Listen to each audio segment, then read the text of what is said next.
Quando você compara as eleições de 2004 com as eleições de 2009, você tem um aumento da importância de temas relacionados à economia, obviamente, em no função contexto da crise. Mas a questão da imigração passa a ser a terceira mais importante para os grupos políticos. Ela muda de lugar, né? Europeu, exatamente. Você lembra em que lugar que ela estava antes? Ela estava em quinto ou sexto. Quinto ou São sexto, 8 políticas. 8 políticas, e ela então realmente cresce muito na atenção, na preferência dos parlamentares. E a política ambiental em 2004, que era a quinta, vai para o último lugar em 2009. Por causa da crise. Por Olha causa que da interessante. crise. Então, o que intuitivamente eu penso é que a partir de 2009, como você tem um crescimento dessa importância dos temas relacionados à economia e dessa relutância dos cidadãos em querer permitir que mesmo uma política migratória mais generosa, mais inclusiva, né?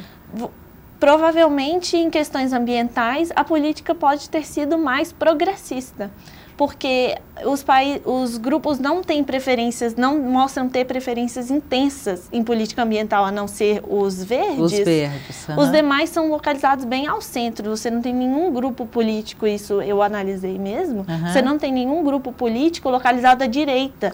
Na temática ambiental. Você não tem nenhum grupo político que é a favor de mais emissões ou é a favor de menos compromissos da União Europeia com relação à emissão de gases. Há um consenso maior relativamente a essa política. Exatamente. Então, eu acho que, fazendo essa análise comparada, né, do tema ambiental com o tema da migração, provavelmente a gente vai encontrar resultados distintos. Exato. Por que é importante chamar a atenção disso? Não é? Para a gente não jogar a criança junto com a água do banho, não é? Não jogar a criança fora junto com a água do banho. Falar, então não valeu de nada democratizar o parlamento. O déficit democrático continua muito grande, não é? E que coisa. Não, pelo contrário, quer dizer, pelo contrário. Observando o fenômeno sob diferentes perspectivas ou sob diferentes janelas, a gente vai poder perceber também que há resultados distintos, diferenciados, né? Ou seja, a temática, a natureza do problema importa. Não é? Exato. Pela primeira vez também esse ano, você tem o grupo que é dos conservadores e reformistas como o terceiro maior partido. Você nunca teve um partido de extrema direita em uma posição tão alta, desde que começaram as votações no Parlamento Europeu. E isso é muito problemático, porque é um bloco que prega pela igualdade, pelo respeito aos direitos humanos. A Europa, né? A Europa é um bloco e, ao mesmo tempo, tem esse grupo partidário que está ganhando tanta força e que é contra isso. Exato. Né? Acho que a política mais ilustrativa que o Parlamento Europeu adotou e que corrobora essa hipótese é a chamada Diretiva do Retorno de Imigrantes Ilegais. Ela foi a primeira política adotada sobre o novo procedimento de codecisão, em que o Parlamento e o Conselho têm o mesmo poder equiparado para a política migratória. E ela chamou atenção porque ela tinha uma série de pontos controversos que vão de encontro ao que a União Europeia sempre pregou desde sua fundação. Então, ela permite, por exemplo, que imigrantes que se encontrem em situação irregular na União Europeia possam ficar detidos por até 18 meses em centros de imigração. Centros de imigração, pois é. Sem julgamento. Permite alguns, ou seja, num limbo, né? Num limbo legal, digamos assim. Exato, esperando a tomada de decisão. Com total insegurança relativamente ao que vai ocorrer. O que, inclusive, pode gerar problemas sérios relativamente aos direitos humanos propriamente ditos, né? Eu me lembro que eu estava discutindo esse tema outro dia com uns alunos e eles levantaram essa questão que eu achei muito interessante. Né? A ONU, na época da Diretiva do Retorno, a ONU também produziu relatórios e condenou. Eles têm a ECRI, que é a Comissão Europeia contra o Racismo e a Intolerância, também produziu relatórios com evidências factuais de que esses centros, eles muitas vezes falham em prover as condições básicas de higiene, de alimentação, segurança e de uma série de coisas para esses imigrantes, e tratam muitas vezes esses imigrantes... E eles não podem sair. durante não esses podem 18 sair, meses? A não ser que seja para retornar para o seu país de origem. Em alguns países... Eles ficam, então, detidos. Detidos. E, em alguns casos, se considerarem que a família é uma ameaça à segurança e à estabilidade do país, mesmo que tenha menores, os menores também são detidos. Nossa. Então, pois é, então realmente do ponto de vista de direitos humanos, é bem... não é bastante polêmico, para dizer polêmico, o mínimo, né? E além disso, você trata esses imigrantes como se fossem infratores de leis como se fossem roubos, assassinatos, e que geralmente não é o caso.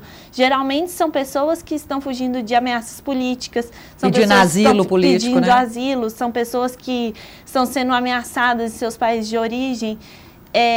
Você tem uma legislação separada para pedidos de asilo, só que uma vez que essas pessoas entram na União Europeia em situação irregular, elas já são tratadas como imigrantes ilegais. Eles não podem entrar com pedido de asilo depois de entrar no território. Isso também foi outra coisa que mudou depois. Outro retrocesso, digamos assim, porque antes você podia entrar e pedir o asilo. E uma vez pedindo o asilo, você tem direito a um conjunto de proteções. Exatamente. Agora não, ou você pede o asilo antes, ou então você pode ser tratado e vai ser tratado certamente como imigrante ilegal. Exatamente. Então, essa foi das piores leis, gerou uma série de condenações dos países latino-americanos, do Brasil, inclusive. Essa que ganhou um apelido? Foi essa lei? Diretiva da Vergonha. Da Vergonha. Que ficou conhecida como Diretiva da Vergonha, porque realmente foi uma vergonha para a União Europeia adotar uma legislação tão conservadora. Tão conservadora e que significa, como você diz, um retrocesso relativamente ao que já tinha. É claro que você não tem, você já existia na Europa desde o final dos anos 80, em alguns países a direita vinha crescendo, desde crise do petróleo, quando você tem uma queda do crescimento dos países europeus depois da Segunda Guerra e da ajuda do Plano Marshall, mas você nunca tinha tido isso do ponto de vista supranacional. E a partir do momento que você leva essas leis para as leis comunitárias, é muito mais problemático, porque você está colocando os 28 países membros da União Europeia com uma legislação conservadora. Só para fechar, então, Ana Paula, né? O que eu acho interessante é isso, né? Chamar a atenção, então, quer dizer, né? Quais que foram os ganhos analíticos que seu trabalho produziu? A explicação desse paradoxo, né? Por que no contexto de instituições mais democráticas se produz resultados mais conservadores na política migratória, o impacto da crise econômica, não é, sobre isso, e especialmente eu acho também a questão que você levanta relativamente ao fato de ser uma lei, como você acabou de falar, supranacional. E ali onde, não é, você me corrija se eu estiver errada, mas ali onde não se legislou, os estados mantiveram para si a soberania, não é? Porque inclusive houve algumas questões relacionadas a isso, né? Do Estado Nacional Territorial quase que reerguer algumas fronteiras para poder se proteger desses fluxos migratórios que aumentaram muito com a crise. É isso mesmo? É isso mesmo. Você tem as leis, elas mais reforçam a soberania dos estados nessas questões do que faz com que eles abram mão de parte dessa soberania em algumas questões. Então, olha que interessante, é uma lei supranacional que reforça a soberania nacional. Exatamente. Né? E que não caminha no sentido da cessão de soberania para a comunidade europeia. Exatamente. E o problema é que aqueles que têm preferências do outro lado, ou seja, os próprios imigrantes, não têm poder de voto, porque eles não podem votar. Não são cidadãos europeus. Não são cidadãos europeus. E não é que a imigração na Europa não é uma opção para muitos desses países. Eles são parte muito importante da força de trabalho. Eles contribuíram muito para o crescimento desses os migrantes países. sempre foram muito importantes, não é, para o crescimento dos países europeus. Exato. E agora eles estão restringindo no contexto de maior dificuldade. Crise.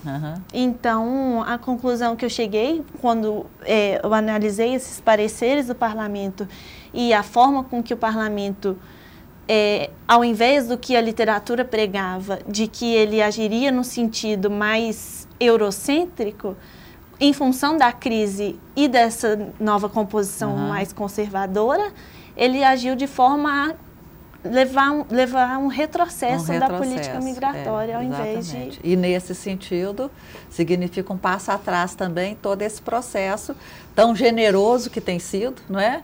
E tão inclusivo que tem sido a União Europeia. Exato.